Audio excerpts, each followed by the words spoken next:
球迷呢是在这边来，就是有的人是有的是来日本，特地来到这边呢来跟代表队的球员来接替他们这样打气。而且刚刚在飞机上呢，包括有机长有广播，然后事务长也有广播跟你们说加油，然后有人接着欢呼。对啊，对。机上的气氛感。蛮欢乐的啦，但是有一度很紧张。谢谢。中华队加油！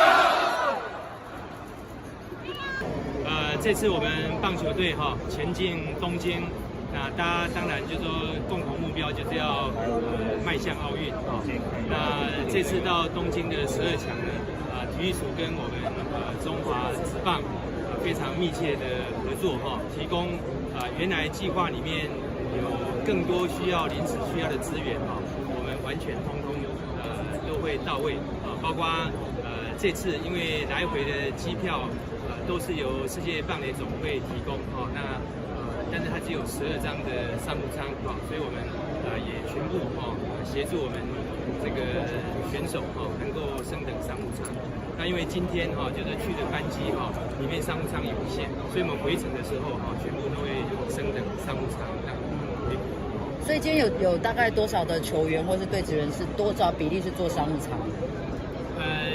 世界棒垒总会是提供12位的这个商务舱的座位啦。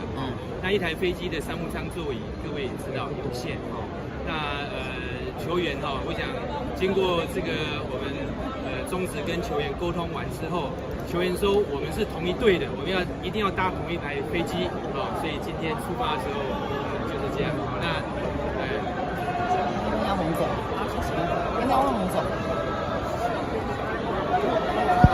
可是我们要走了。王总简单讲一下，就是昨天晚上或是现在出发前有没有特别就是又跟球员讲一些话，这样简单讲就好。没有特别跟球员叮咛什么，因为我们在预赛的时候该讲的、该叮咛的都叮咛。不过我知道最后一场有一些跑垒的东西，到日本去会跟选手在商量再叮咛。谢谢。